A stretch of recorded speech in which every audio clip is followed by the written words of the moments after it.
We arrived at the opening in a taxi because I didn't want to be late, and that was kind of a gas. I was really eager to get there. I didn't know what other paintings were in the show. And we got there, and the opening speech was just about over.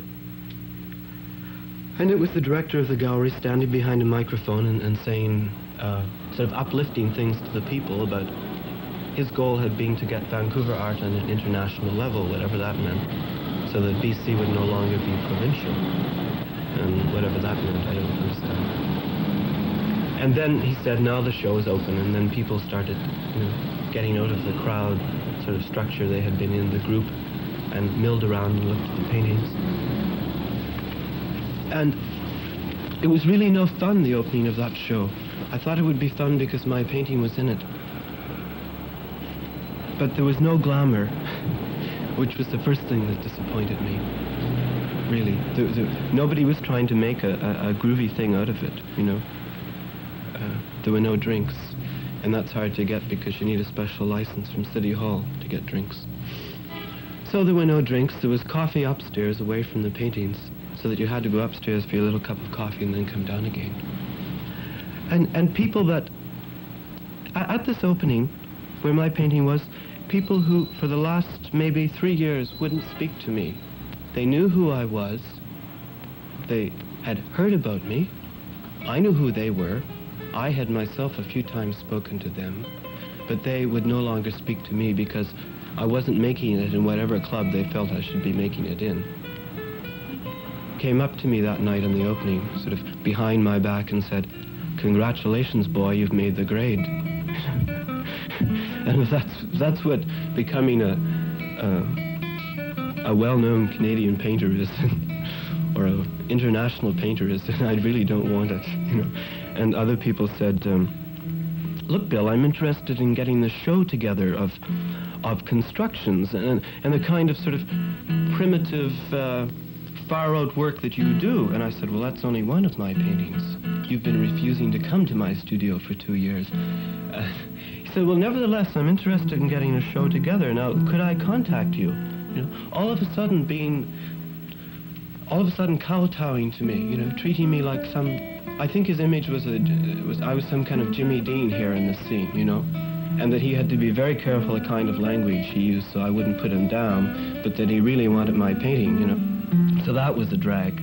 And then this friend of mine and I, we tried to have a shoot-it-out gun battle in the art gallery, so maybe people would notice, and the tenor of the evening, the atmosphere in the place would be a little more bearable, because it was really paranoid, it was stilted, really awful. And she shot me in the heart. It was a duel, you see, and I missed her, I think, and she shot me in the heart, and I fell down on the floor naturally because I was dead. And after a while I got up because nobody had noticed.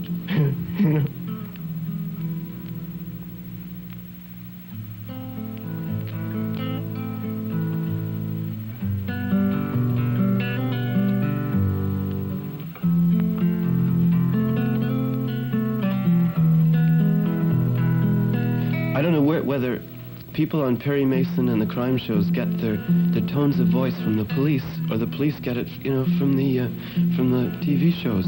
But it's really just outrageous, And they think they're straight. They think they're serious about what they're doing. I tell them where I live. I tell them how old I am. This makes them mad too. And they're mad that I'm an artist because they think that looking whatever way they think I look when they find me going wherever I am going, that I must be a criminal, And they have a very strong sense of a criminal. and they're mad that I'm an artist, but at least I've given them a label. And then they ask me, have I ever been in trouble with the police? This is a routine question you always get. And I routinely say no. And then there's really nothing much they can do, and so they let me go.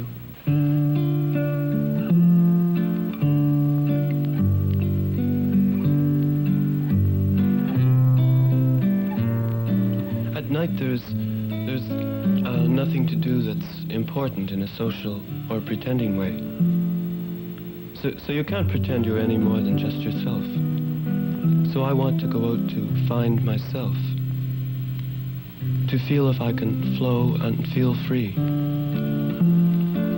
You can go down to the beach and you can watch the water and it comes in, and in case you haven't seen it to know, it goes out again and then it comes in and goes out again. So that you feel that it is always here. It doesn't come in and stay in, it flows. And you are surrounded by shadow. And some other people move in and out of the trees, in and out of the beach, in and out of the waves. And they're doing the same as I am. They are dancing with the moon. Or at least that is what you want to believe when you are there, because the moon governs flow. And you want to flow. You don't want to jerk in crowds with red and green lights, with intersections, with stops and goes, with no shouting here, no slowing down here, no running here. You want to flow.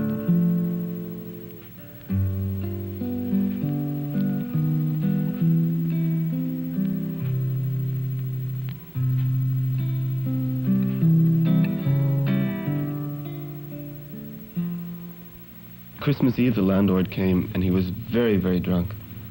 And he said, "Bill, you've let me down."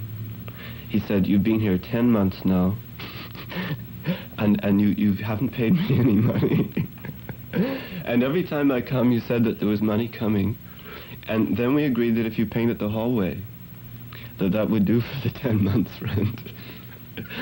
And now, you've had the paint for 2 months now, and you said that your legs were hurting you. And then you started to paint it, but it looks awful, and you've only got some patches here and there. And you've used the rest of the paint on your paintings." And Bill, "I don't know how I can go on this way, Bill. I'm a landlord." He said, "I'm supposed to be a landlord."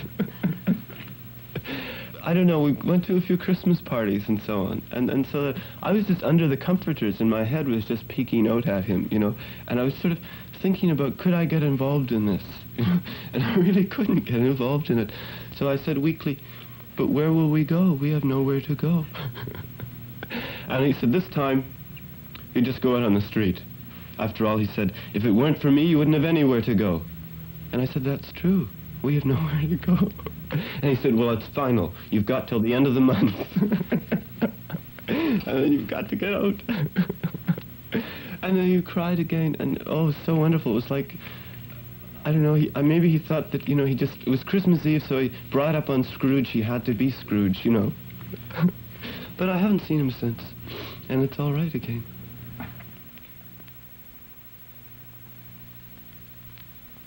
I'd sort of gone up, sitting up on the stool in front of the mic and in the spotlight and all this sort of jazz, and there was a bit of sort of MGM going on in me. And I don't know, we'll ever find out what 15 years of MGM has done to everybody. But, so I wasn't really prepared for the really being mad. They're furious, you know. As soon as I started reading the first poem they wanted me to get down, it was really clear. But I wouldn't stop until I had read all the ones that I'd brought with me.